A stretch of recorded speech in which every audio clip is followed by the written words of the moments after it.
Fala pessoal, todos bem? Como vão? Hoje a gente vai para mais uma aula assíncrona. Essa semana a gente falou em sala de aula sobre o recurso de apelação e hoje na aula eu vou tratar sobre um aspecto específico do recurso de apelação, que é sobre o efeito suspensivo do recurso de apelação. Na semana seguinte a gente vai entrar em agravo de instrumento e talvez fique mais claro para vocês todas aquelas questões que a gente falou sobre interlocutórias não agraváveis, a apelação contra decisões interlocutórias. Eu devo também falar sobre isso em sala de aula para ressaltar os aspectos que talvez não tenham ficado tão bem compreendidos, mas hoje o assunto é efeito suspensivo da apelação e, claro, a gente começa aqui com uma pequena revisão sobre o que eu falei em sala de aula sobre o efeito suspensivo dos recursos em geral. E aqui trago a vocês o artigo 995, que vai regulamentar essa questão do efeito suspensivo dos recursos em uma regra geral, que vai dizer que, em regra, os recursos não são dotados de efeito suspensivo porque não impedem a eficácia da decisão. Vocês vão se lembrar que quando eu falei sobre o recurso com efeito suspensivo, o efeito suspensivo ele é um elemento que gera a ineficácia da decisão recorrida, de modo que se aquela decisão ela não é eficaz, ela não pode produzir efeitos no mundo dos fatos. Então, ela não pode efetivamente determinar que alguém cumpra uma obrigação, ela não pode determinar que alguém pague uma quantia a outrem.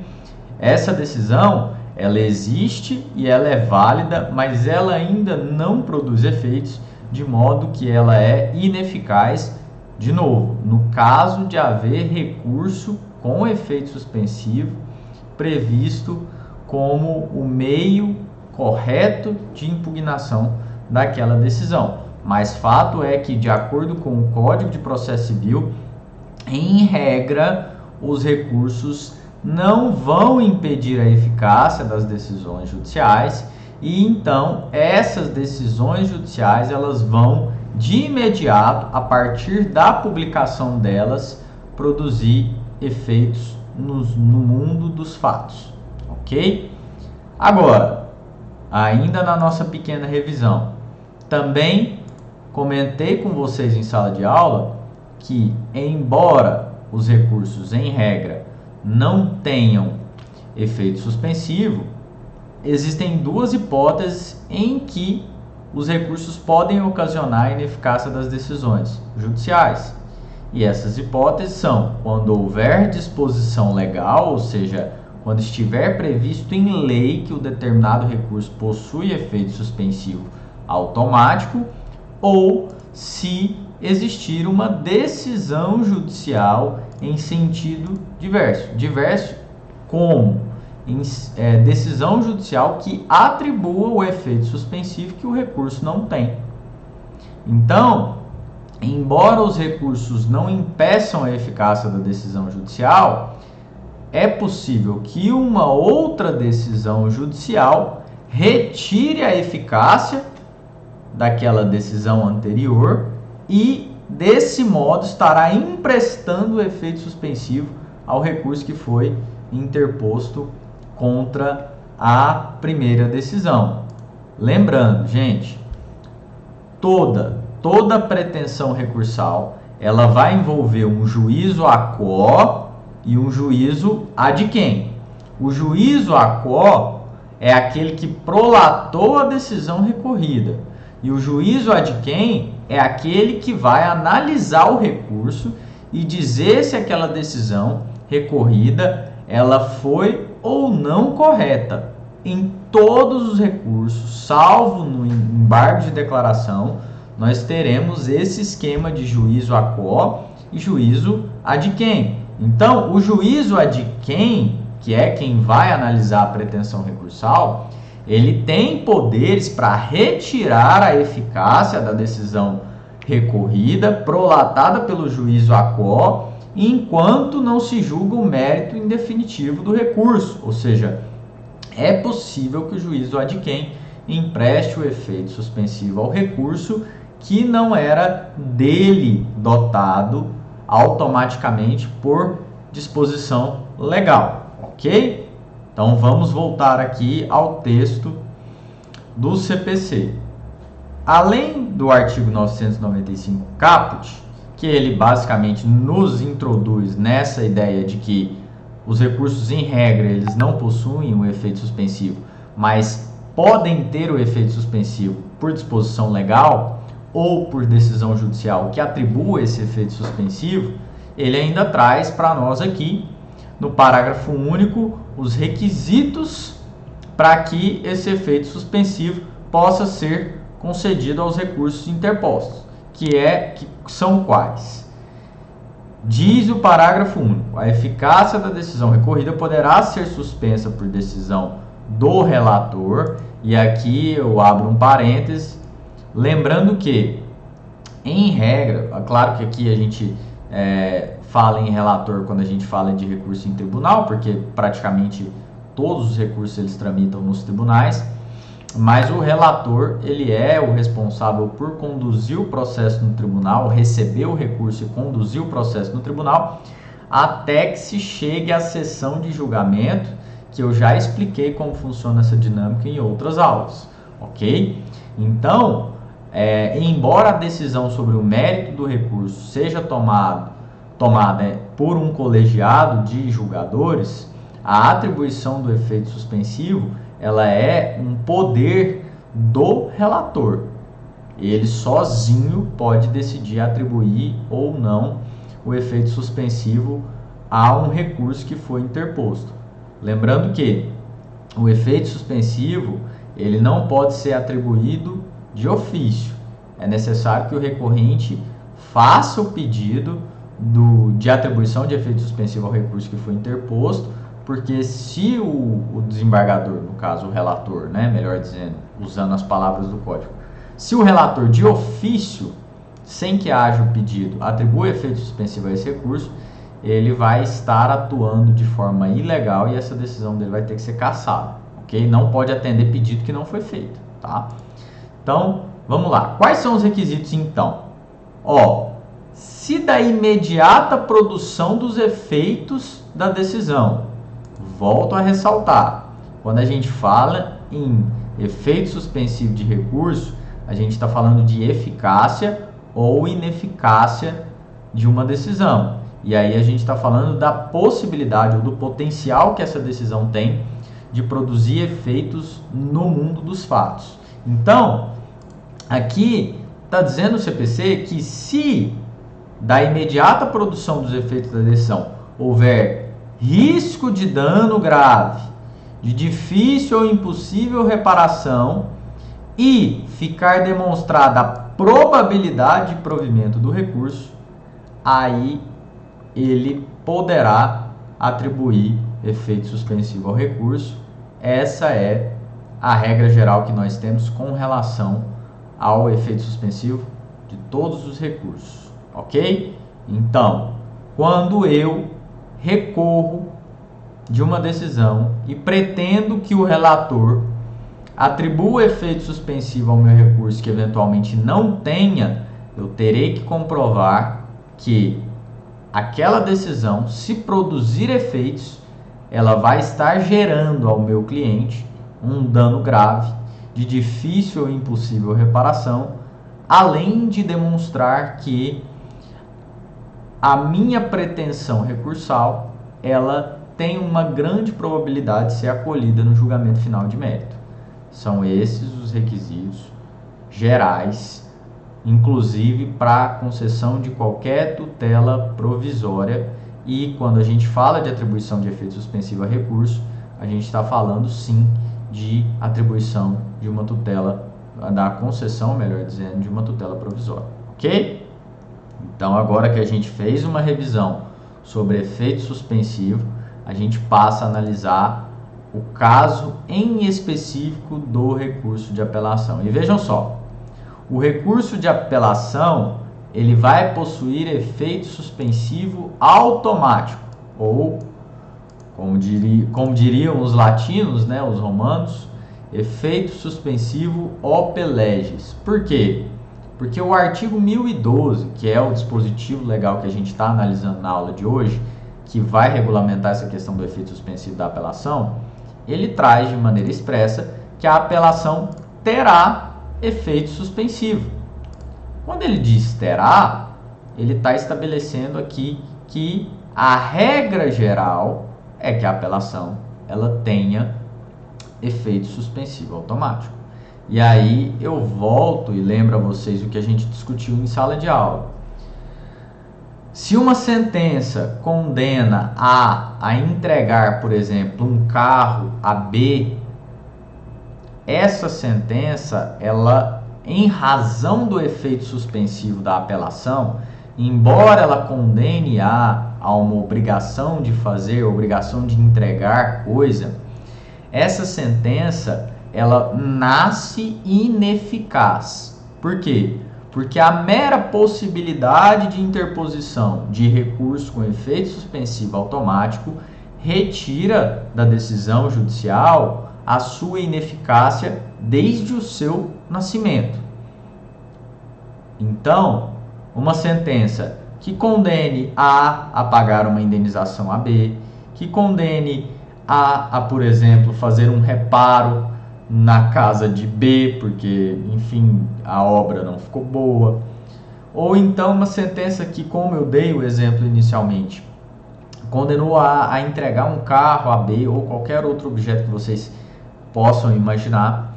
Essas sentenças, em qualquer desses exemplos, elas não vão ser eficazes desde o seu nascimento e, portanto, não vão produzir efeitos no mundo dos fatos. E o que quer dizer isso? Quer dizer que o B que foi condenado, ele não vai ter que entregar aquela prestação ao A antes que haja o trânsito em julgado, se ele não interpor o recurso, ou que, caso ele interponha o recurso, esse recurso seja julgado perante o tribunal, porque aqui a gente está falando de um recurso específico, que é o recurso de apelação. Ok?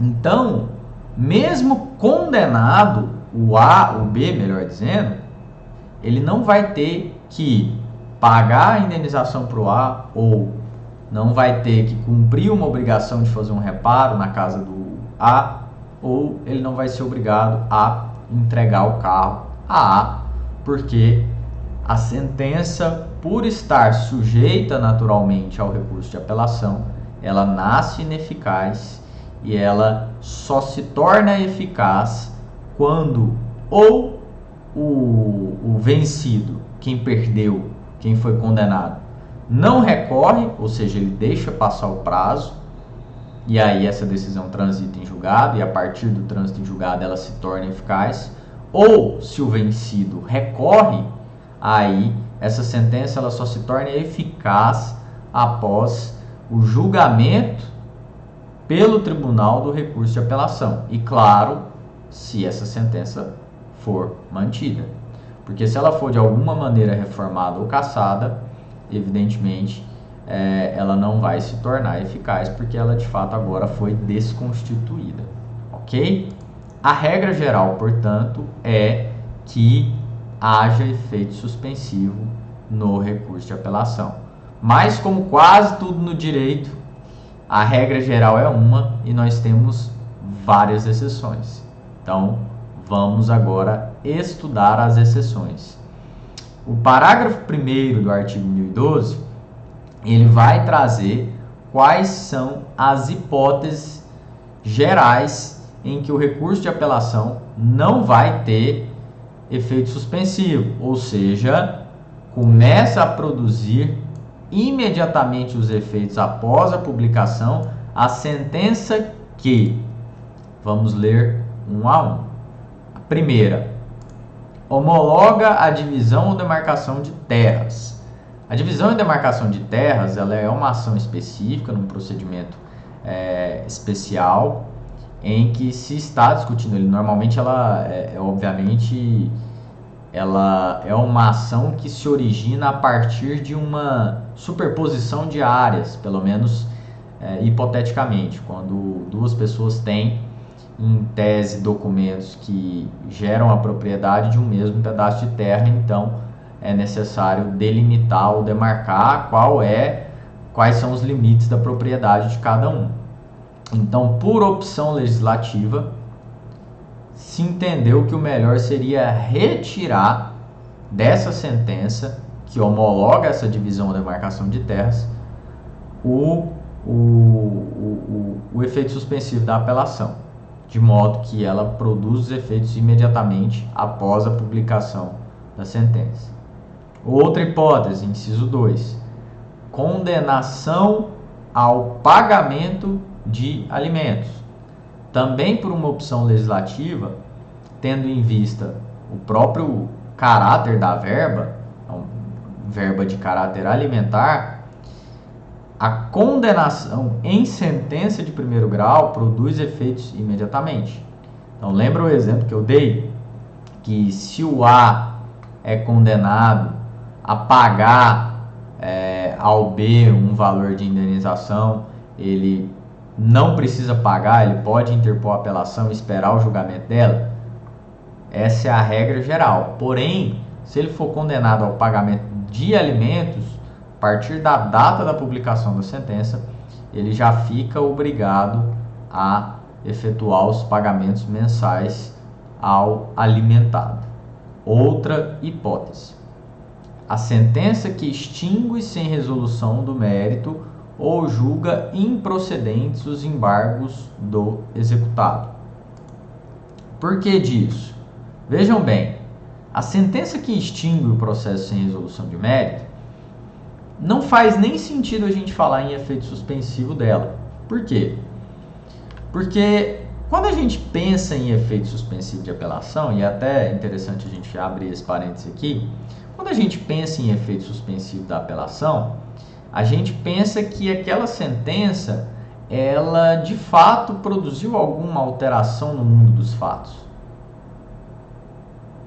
Se o juiz, na sentença, ele não condena o réu a algo, então não faz sentido eu falar que a apelação vai ter efeito suspensivo, porque o próprio efeito suspensivo, ele vai ser inútil.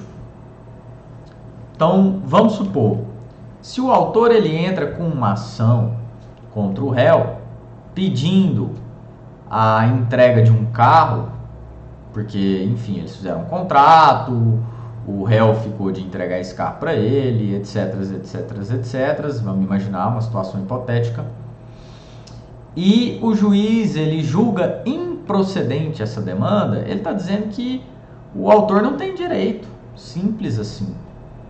Então essa sentença, ela não produz nenhuma modificação no mundo dos fatos, porque ela não altera efetivamente a situação das partes. O autor entrou com uma ação querendo que o réu entregasse a ele um carro. E ele perdeu. Então, o réu, que não queria entregar e não havia entregado um carro ao autor, vai continuar sem entregar esse carro. Agora, quando a gente fala em efeito suspensivo, a gente está falando em efeito suspensivo a uma apelação interposta contra uma sentença que efetivamente provocou alguma alteração no mundo dos fatos. E essa alteração pode ser a constituição de uma relação jurídica, a desconstituição da relação jurídica, a condenação do réu ao cumprimento de alguma obrigação, que pode ser de pagar, de dar, de entregar, alguma coisa, qualquer coisa nesse sentido. Então só faz sentido a gente falar em efeito suspensivo nessas hipóteses.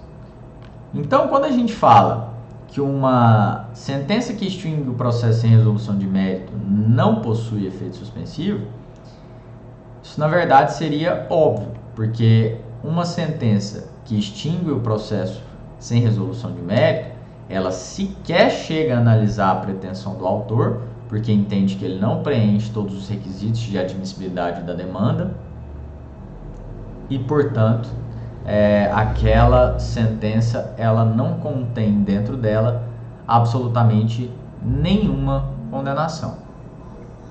Agora, faço aqui uma ressalva. A sentença de improcedência, ela de fato não modifica a situação das partes, mas ela contém dentro dela pelo menos um tipo de condenação, que é a condenação do autor ao pagamento dos ônus da sucumbência. Que são os ônus da sucumbência? Vejam bem, o Código de Processo Civil estabeleceu que quando duas pessoas demandam, aquela que deu causa à demanda, ela é obrigada a ressarcir a outra por todos os custos que ela teve com o processo e ainda é condenada a pagar ao advogado da parte vencedora honorários que variam entre 10% a 20% ou do valor da condenação, ou do benefício econômico, ou do valor da causa. Então, o ônus da sucumbência é como se fosse uma multa para quem dá causa ao processo. E quem dá causa ao processo pode ser tanto o autor quanto o réu. Mas, na hipótese de julgamento de improcedência dos pedidos, quem terá dado causa ao processo de maneira injusta é o autor, porque ele perdeu. Então, ele vai ser condenado aos ônus da sucumbência.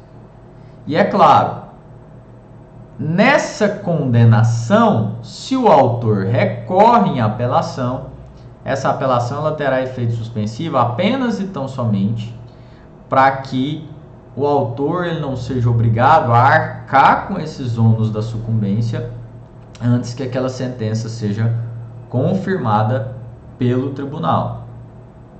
Então, recapitulando, a apelação com relação ao autor, ela terá efeito suspensivo se o autor perde a demanda e apela. A apelação terá efeito suspensivo apenas e tão somente para suspender a condenação nos ônus da sucumbência.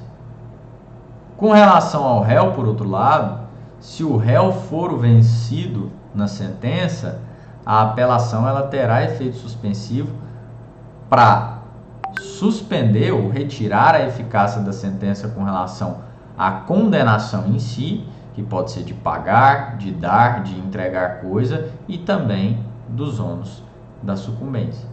De modo que, embora o código diga que a sentença que extingue o processo sem resolução de mérito não possui efeito suspensivo, ela possuirá efeito suspensivo, pelo menos para evitar que o autor seja obrigado a pagar os ônus da sucumbência antes que aquela apelação seja julgada. Ok?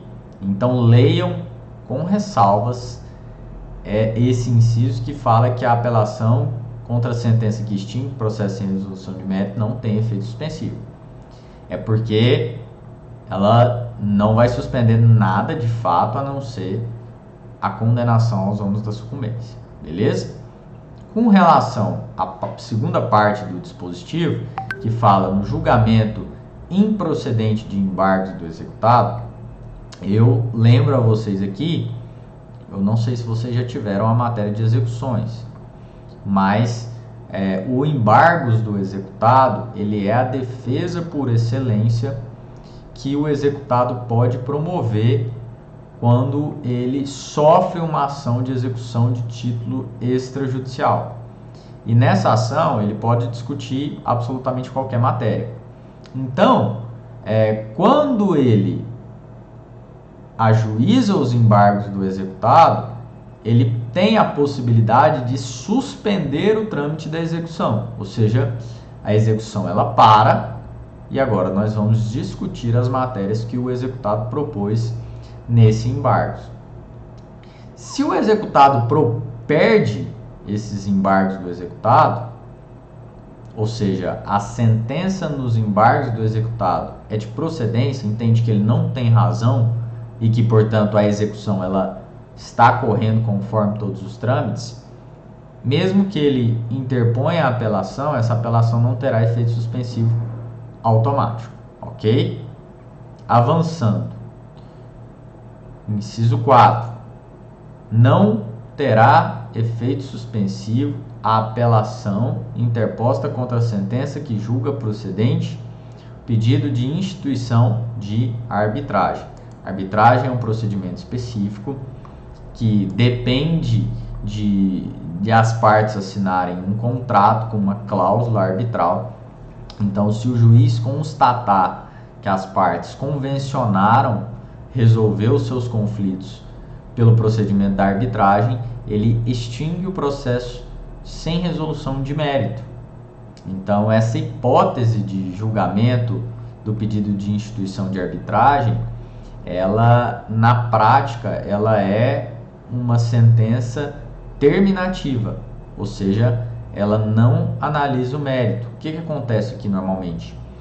Uma das partes que se sente lesada na relação jurídica, ela, ao invés de instaurar o procedimento de arbitragem, ela procura a justiça para resolver aquele conflito que se instaurou entre as partes. E aí a outra parte, uma vez citada para se defender naquela demanda, chega e alega: senhor juiz, o Poder Judiciário não é a instância competente para analisar esse conflito, porque eu e o autor, nós assinamos uma cláusula de compromisso arbitral. Então, se o autor quiser discutir essa questão, ele tem que levar essa questão lá para a corte arbitral e não para cá. Se o juiz der razão ao réu nesse ponto, ele vai extinguir o processo sem resolução de mérito, dizendo de fato que ele não pode analisar aquela demanda, não pode analisar aquela reclamação que o autor trouxe ao Poder Judiciário em razão de um compromisso que ele fez com o réu. Essa hipótese 5 aqui é a hipótese mais comum que vocês vão ver. Começa a produzir efeitos imediatamente a sentença que confirma, concede ou revoga tutela provisória. E por que eu falo que essa é a hipótese mais comum que vocês vão encontrar de sentença sem efeito devolutivo? A não ser, claro, que vocês atuem em direito de família e tenham muitas sentenças que arbitrem alimentos a serem pagos, mas fato é que muitos processos eles têm em alguma medida algum pedido de tutela provisória. E a tutela provisória, ela é uma decisão interlocutória que ou ela antecipa o bem da vida que o autor pretende, ou ele acautela aquele bem da vida. Acautela como? Ele vai para preservar, para garantir que aquela obrigação que o autor está pedindo seja cumprida ao final, ele pode tomar uma medida, ele pode adotar uma medida que seja para efetivamente resguardar o resultado útil do processo. Dá um exemplo. Vamos supor que eu entro com uma ação cobrando uma dívida de 1 milhão contra um determinado indivíduo. E aí eu chego para o juiz e falo o seguinte: senhor juiz, eu tenho esse crédito a receber, não é um título executivo, então não dá para eu executá-lo, por óbvio, mas eu tenho esse crédito e eu tenho provas aqui de que o réu ele está dilapidando o patrimônio dele. Ele tem patrimônio para me pagar, mas ele está dilapidando esse patrimônio. Então eu quero que Vossa Excelência determine o arresto de bens desse réu para que o resultado útil do processo seja garantido e que eu possa receber a minha dívida ao final. O juiz ele vai dizer: muito bem, concedo. Qual que é a diferença, professor? Ora, simples. Nesse exemplo que eu dei, ele não está entregando o dinheiro ao autor, falando assim: autor, toma aqui o dinheiro, tá pago, seu crédito foi satisfeito. Não, ele está simplesmente impedindo que o réu dilapide o patrimônio dele, para que, caso o direito do autor seja certificado ao final, exista uma chance real e efetiva de que o autor venha a receber esse dinheiro lá na frente. Diferente seria uma tutela provisória de natureza antecipada, que a gente chama, que é quando o juiz determina a entrega efetiva do bem da vida que o autor pede, mesmo antes da sentença. e seria, nesse caso, a entrega do dinheiro que o autor diz que o réu deve. Ou, em um exemplo que é mais corriqueiro, muita gente demanda contra planos de saúde, pedindo para que esses planos de saúde custeiem determinados tratamentos, e o juiz, ele, em razão da urgência, ele determina, antes mesmo da sentença, que o plano de saúde custeie aquele tratamento. Então, as decisões que concedem tutelas provisórias, elas são decisões interlocutórias e elas produzem efeitos imediatamente quando são prolatadas. Então, nesse exemplo que eu dei do plano de saúde, quando eu entro com uma decisão contra um plano de saúde e peço para que aquele plano de saúde, por exemplo, me conceda um home care, se o juiz entender que eu tenho direito a esse home care e mandar o plano de saúde me fornecer esse tratamento, essa decisão, ela produz efeitos imediatamente e o plano de saúde vai ter que me fornecer o home care imediatamente. Mas, professor, não tem como recorrer dessa decisão? Claro que tem. É o agravo de instrumento. A gente vai chegar lá. Mas, para todos os efeitos, mesmo com o recurso de agravo de instrumento, se essa tutela provisória concedida pelo juiz ela for mantida pelo tribunal, por exemplo, ou ainda se o réu não recorrer, o que acontece é que essa decisão ela vai produzir efeitos ao longo de todo o processo.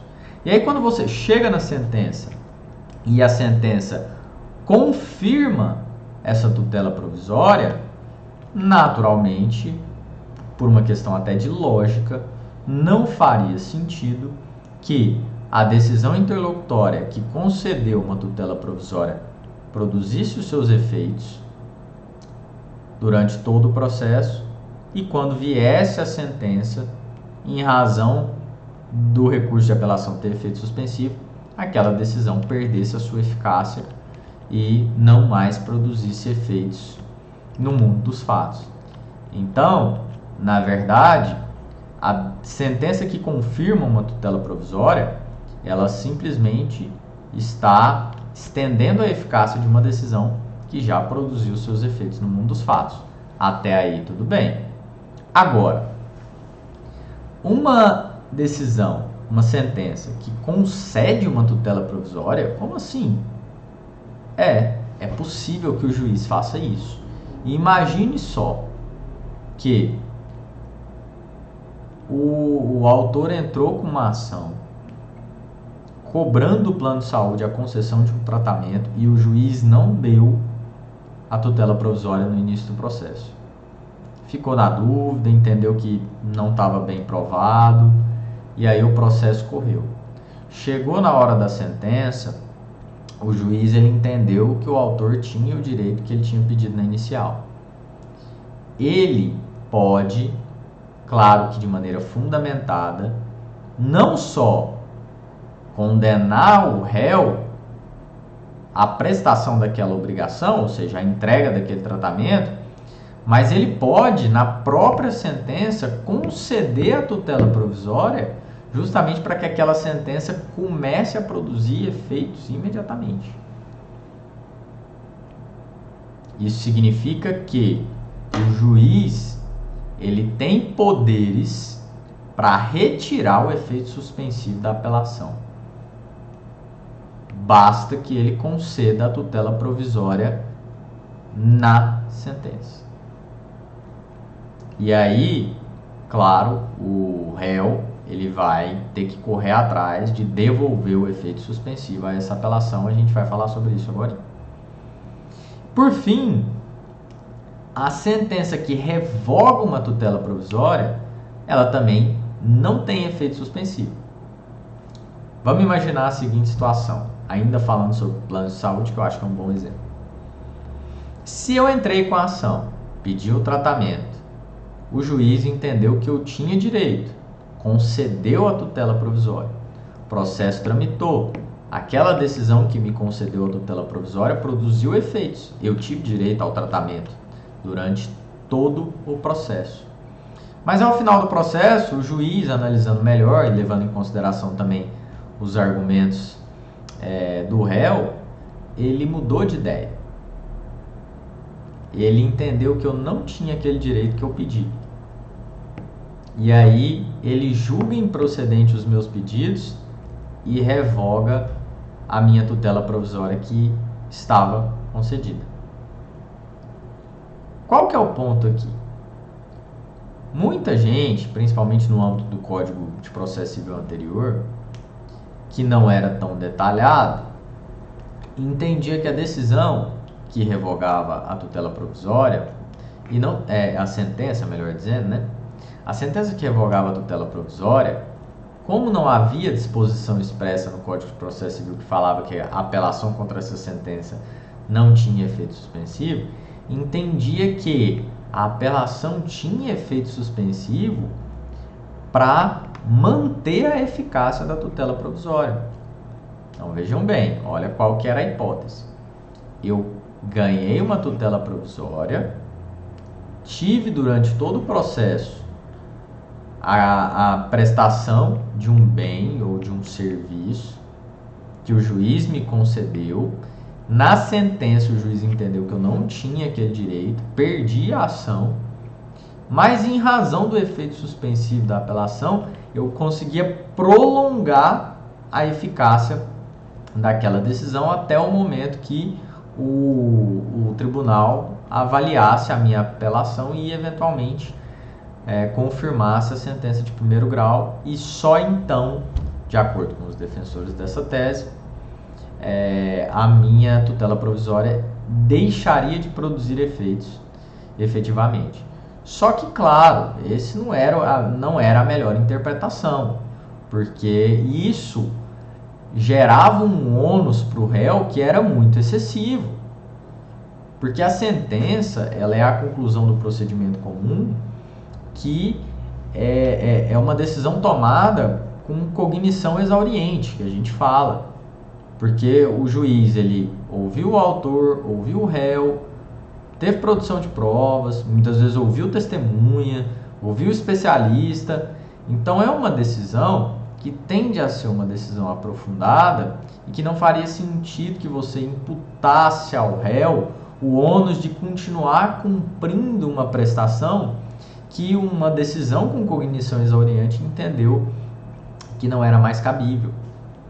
Então, já no CPC anterior, tinha-se essa interpretação de que a apelação contra a sentença de improcedência que revogava a tutela provisória não tinha efeito suspensivo.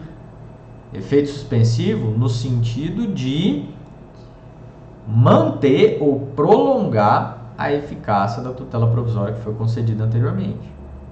Mas, evidentemente, a decisão que revoga a tutela provisória, a sentença que revoga a tutela provisória efetivamente, com relação àquilo que eu falei sobre a condenação dos ônus da sucumbência, ela vai ter sim efeito suspensivo, ok? Então ela não terá efeito suspensivo somente com relação ao capítulo que revoga a tutela provisória, beleza? Então, com relação a esse inciso, se a sentença confirma a tutela provisória, ela apenas está mantendo eficaz uma decisão que já vigorava desde antes, até que essa decisão possa ser eventualmente confirmada pelo tribunal ou cassada pelo tribunal. Então, a sentença que confirma uma tutela provisória, ela tem eficácia imediata, justamente porque a eficácia do provimento jurisdicional já existia antes da sentença. A sentença que concede uma tutela provisória, ela produz efeitos porque ela deliberadamente retira o efeito suspensivo da apelação. Entende ali o juiz que há urgência no cumprimento da obrigação, em regra esse é o fundamento, e portanto não seria correto ou não seria justo aguardar o julgamento do recurso de apelação para que o réu tenha que cumprir aquela decisão. E por fim, a decisão que revoga a tutela provisória, a sentença que revoga a tutela provisória, não vai ter efeito suspensivo, porque não é correto que se prolongue o efeito suspensivo, a eficácia de uma decisão que já foi cassada, ok? Por fim, o último aqui é a decisão que decreta a interdição.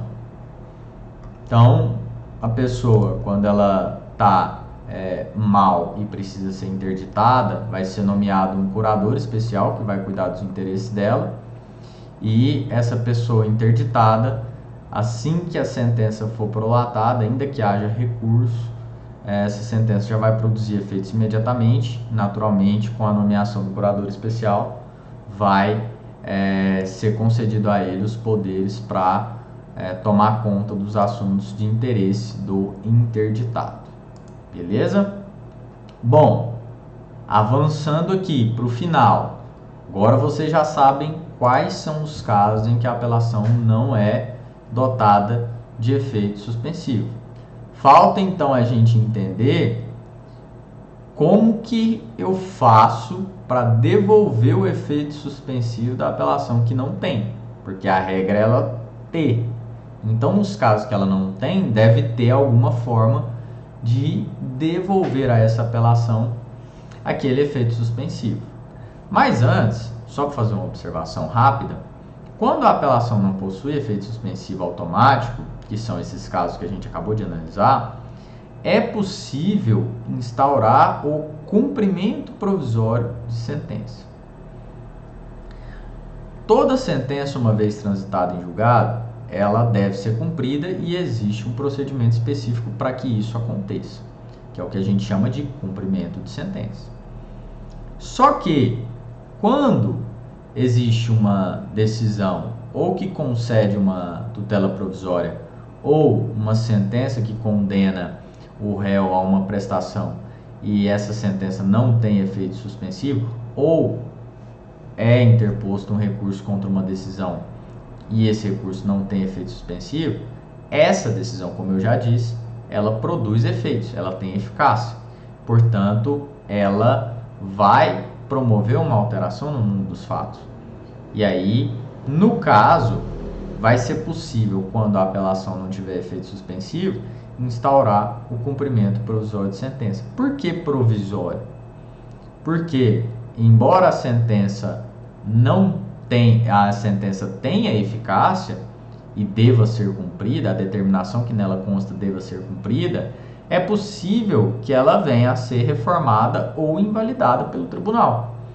Então, esse cumprimento ele é provisório em razão da possibilidade de que aquela sentença ou aquela decisão venha a ser alterada. Mas, claro, não é nosso objetivo aqui hoje falar sobre cumprimento provisório de sentença. É só para que vocês tenham essa informação. Essa é uma matéria que tem que ser analisada na disciplina de execução, ok? Vamos então analisar. É possível devolver a apelação ao efeito suspensivo nos casos em que ela não o possui? É claro que sim. Como em qualquer recurso que não possui efeito suspensivo automático, é possível, por decisão judicial, atribuir o efeito suspensivo à apelação. Lembra, lá quando a gente falou na teoria geral dos recursos sobre efeito suspensivo, eu falei e repito aqui, falei um pouco antes e repito de novo. Os recursos eles têm efeito suspensivo ou por disposição legal ou por decisão judicial que atribui esse efeito ao recurso. Então, nesses casos aqui, do parágrafo 1º, em que a sentença vai produzir efeitos imediatamente, e como consequência disso eu estou considerando que aqui a apelação ela não possui efeito suspensivo, nessas hipóteses, eu posso sim atribuir efeito suspensivo a essa apelação, porém eu preciso de uma decisão judicial que faça isso. Enquanto que fora dessas hipóteses, o meu recurso de apelação ele vai ter efeito suspensivo automaticamente. Não precisa que a decisão judicial diga nada. O simples fato de eu poder interpor o recurso e interpor de fato o recurso, já vai emprestar a ele o efeito suspensivo e naturalmente vai tornar a decisão ineficaz. Como é que eu faço então para atribuir esse efeito suspensivo ao recurso? Primeiro, o parágrafo 4º do artigo 1012 vai trazer para a gente quais são os requisitos para devolução desse efeito suspensivo à apelação, que é o quê? Nas hipóteses do parágrafo 1º, que são aquelas em que a apelação não terá efeito suspensivo, a eficácia da sentença poderá ser suspensa pelo relator se o apelante demonstrar a probabilidade do provimento do recurso ou se, sendo relevante a fundamentação, houver risco de dano grave ou de difícil reparação. Presta atenção. O CPC está dizendo aqui que nós temos, na verdade, duas possibilidades de atribuição de efeito suspensivo a recurso de apelação. Primeiro é demonstrar a probabilidade de provimento do recurso. Se o relator entender que a decisão do juiz de primeiro grau ela é absurda, ele não precisa nem considerar que há risco de dano grave ou de difícil reparação. Agora, se ele não entender que a decisão é absurda, mas que a fundamentação do apelante é relevante, desde que haja risco de dano grave ou de difícil reparação, ele pode atribuir o efeito suspensivo à apelação. Perceba que a atribuição de efeito suspensivo à apelação ela não é uma discricionariedade do relator. Ele só vai poder fazer isso se ele verificar o preenchimento desses requisitos. Ou seja, não é qualquer recurso de apelação que vai ter efeito suspensivo. E aí eu falo isso, claro, excepcionando os casos de efeito suspensivo automático. Mas nos casos que o efeito suspensivo não seja automático, não é qualquer recurso de apelação que vai ter esse efeito. Ou melhor, não vai ser qualquer recurso de apelação que vai ter devolvido esse efeito de maneira fácil. Não é fácil. Não é fácil. Tem que demonstrar o preenchimento desses requisitos aqui. Beleza, professor, mas onde que eu faço isso? Na petição de apelação? Pode ser, é uma possibilidade. Mas o Código de Processo Civil ele traz outra possibilidade. Então, nós temos duas possibilidades de atribuição de efeito suspensivo à apelação. Eu faço um pedido dentro da própria apelação, ou seja, eu abro um tópico na minha apelação para justificar a necessidade de atribuição de efeito suspensivo àquele recurso. E aí, esse processo, lembrando do procedimento, o apelado recorrido vai ser intimado para contrarrazoar. Depois que ele contrarrazoar esse recurso vai ser remetido ao tribunal, vai ser distribuído a um relator e aí esse relator vai analisar esse pedido de efeito suspensivo. Qual que é o problema desse procedimento, desse pedido de efeito suspensivo feito dentro da própria apelação? O problema é que se o meu cliente foi condenado a uma prestação, eu vou ter 15 dias do recurso de apelação para recorrer, o recorrido vai ter 15 dias para apresentar contrarrazões, e veja bem, são 15 dias úteis. E esse processo ainda vai ter que ser remetido ao tribunal, distribuído um relator, e aí sim ele vai analisar esse pedido de atribuição de efeito suspensivo.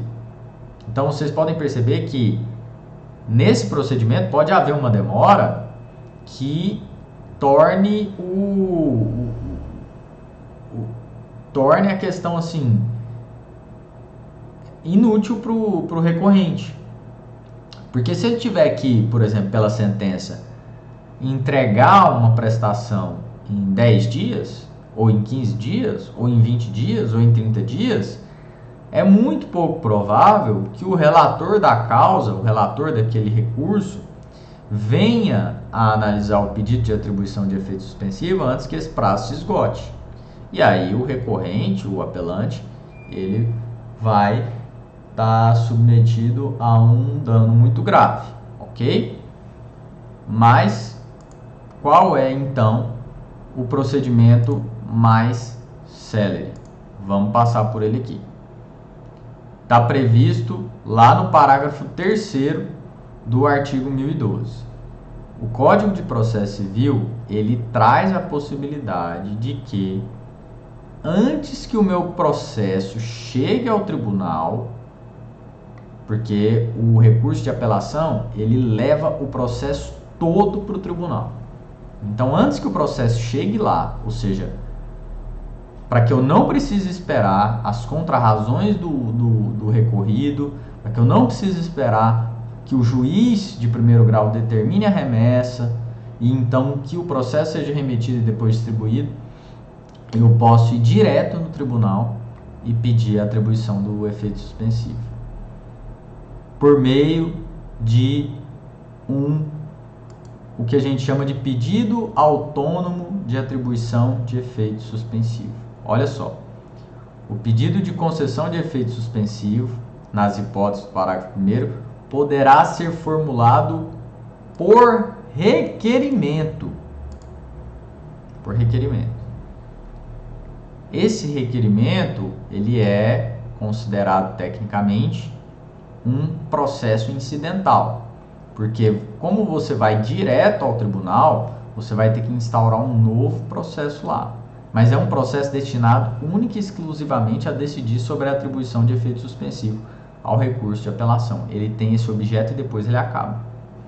E aí, esse processo, que a gente chama de pedido autônomo de atribuição de efeito suspensivo. Por que pedido autônomo, professor? Justamente porque ele é um pedido feito fora do processo. É um pedido autônomo. Se fosse um pedido dentro do processo, ele seria um pedido incidental. Mas fato é, em resumo, existem duas possibilidades. Quando eu vou direto ao tribunal, pedir o efeito suspensivo à minha apelação, eu tenho a possibilidade de chegar lá, no tribunal, no período compreendido entre a interposição da apelação e a sua distribuição. Que período é esse, professor?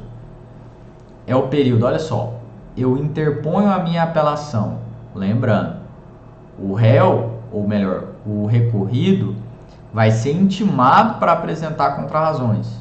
Ele vai ter 15 dias. Depois, de novo, o processo vai ter que ser remetido, ele vai ter que ser distribuído, vai ter que ser designado o relator.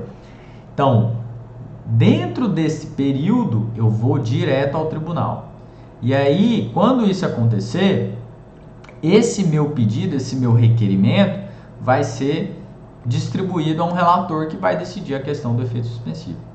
E esse relator que vai decidir o efeito suspensivo, ele fica prevento para julgar a apelação. Ou seja, a apelação, quando ela subir, cumpridos todos esses trâmites processuais na base, vai ter que ser direcionada diretamente para aquele relator que decidiu o efeito suspensivo, ainda que ele não conceda. Agora, se já foi distribuída a apelação, eu posso também fazer esse requerimento. Só que ele não faz muito sentido se a apelação já foi distribuída. Mas lembrando, dentro de um mesmo processo, se eu tive um recurso anterior que foi analisado por um desembargador, por um relator, por exemplo, aquele relator ele já é prevento. Então, na hipótese do inciso 1, se já existir relator prevento, então não é a distribuição do pedido de efeito suspensivo que vai definir o relator que vai analisar o pedido de efeito suspensivo. Ok? Porque já vai ter relator definido. Agora, no caso do inciso 2, se a apelação já foi distribuída, eu posso fazer o requerimento ao relator. Neste caso, é aquele que eu mencionei de fazer o pedido incidental. Só que aí, ao invés de eu fazer o pedido na apelação, na própria petição de apelação, eu espero a apelação tramitar, espero ela subir. Quando ela já tiver sido distribuída e tiver com o relator, aí eu vou lá e atravesso o meu pedido. dentro do próprio processo. Ou seja, a grande diferença aqui é que no inciso 1 vai ser instaurado um processo específico, como eu falei, um processo incidental que vai ter como objetivo apenas e tão somente apreciar a questão da atribuição do efeito suspensivo à apelação que foi interposta ali, tá bom? Pessoal, por hoje é só e até a próxima aula.